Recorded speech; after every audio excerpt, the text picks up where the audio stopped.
जय श्री श्याम दोस्तों, आज की कहानियों में आपका स्वागत है। शर्तिला एकादशी व्रत की कथा।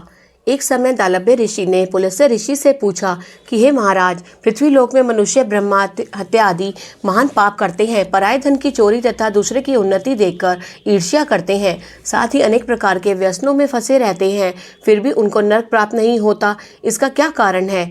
वे ना जाने कौन सा दान पुण्य करते हैं जिससे उनका पाप नष्ट हो जाता है। यह सब कृपा पूर्वक आप कहिए। पुलस्त्य मुनि कहने लगे कि हे महाभाग, आपने मुझसे अत्यंत गंभीर प्रश्न पूछा है। इससे संसार के जीवों का अत्यंत भला होगा। इस भेद को ब्रह्मा, विष्णु, रुद्र तथा इंद्र आदि भी नहीं जानते, परंतु मैं आपको यह गुप्त तत्व अवश्य बताऊंगा। उन्होंने कहा कि माघ मास लगते ही मनुष्य को स्नान आदि करके शुद्ध रहना चाहिए। इंद्रियों को वश में करके काम, क्रोध, लोभ, मोह, अहंकार, ईर्ष्या तथा द्वेष आदि का त्याग कर भगवान का स्मरण करना चाहिए। पुष्य नक्षत्र में गोबर, कपास, तिल मिलाकर उनके कंडे बनाना चाहिए। उन कंडों से 108 बार हवन करना चाहिए। उस दिन मूल नक्षत्र हो और एकादशी तिथि हो तो अच्छे पुण्य देने वाली नियमों को ग्रहण करें। स्नानादि नित्य क्रिया से निवृत्त होकर सब देवताओं के देव श्री भगवान का पूजन करें और एकादशी व्रत धारण करें। रात्रि को जागरण करना चाहिए। उसके दूसरे दिन धूप, दीप, नैवेद्य आदि से भगवान का पूजन करके खिचड़ी का भोग लगाएं। तत्पश्चात पेठा, नारियल, सीताफल या सुपारी का अर्घ्य देकर स्तुति करनी चाहिए। हे भगवान, आप दीनों को शरण देने वाले हैं, इस संसार सागर में फंसे हुए का उद्धार करने वाले हैं। पुंडरीकाक्ष है, हे विश्व भावन है, हे सुब्रह्मण्यम, हे पूर्वज, हे जगतपते, आप लक्ष्मी जी सहित इस तुच्छ अर्घ्य को ग्रहण करें। इसके पश्चात जल से भरा घड़ा ब्राह्मण को दान करें तथा ब्राह्मण को श्यामा गऊ और तिल पात्र देना भी उत्तम है। तिल स्नान और भोजन दोनों को ही श्रेष्ठ माना गया है। इस प्रकार जो मनुष्य तिलों का दान करता है उतने ही 1000 वर्ष स्वर्ग में वास करता है।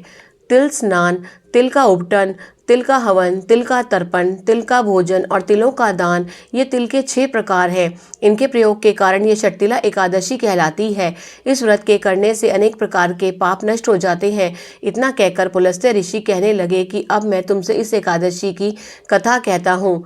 एक समय नारद जी ने भगवान श्री विष्णु से यही प्रश्न किया था और भगवान ने जो शर्तिला एकादशी का महात्म नारद जी से कहा सो मैं तुमसे कहता हूँ। भगवान ने नारद जी से कहा कि हे नारद, मैं तुमसे सत्य घटना कहता हूँ, ध्यान पूर्वक सुनो। प्राचीन काल में मृत्यु लोक में एक ब्राह्मणी रहती थी। वह सदैव व्रत किया करती थी। एक समय वह 1 मास तक व्रत करती रही। उससे उसको शरीर अत्यंत दुर्बल हो गया। यद्यपि वह अत्यंत बुद्धिमान थी, तथापि उसने कभी देवताओं या ब्राह्मणों के निमित्त अन्न या धन का दान नहीं किया था। इससे मैंने सोचा कि ब्राह्मणी ने व्रत आदि से अपना शरीर शुद्ध कर लिया है, अब इसे विष्णु लोक तो मिल ही जाएगा, परंतु इसने कभी अन्न का दान नहीं किया। इससे इसकी तृप्ति होना कठिन है। भगवान ने आगे कहा, ऐसा सोचकर मैं भिखारी के वेश में मृत्यु लोक में उस ब्राह्मणी के पास गया और उससे भिक्षा मांगी। वह ब्राह्मणी बोली, महाराज, किस लिए आए हो? मैंने कहा, मुझे भिक्षा चाहिए। इस पर उसने एक मिट्टी का ढेला मेरे भिक्षा पात्र में डाल दिया।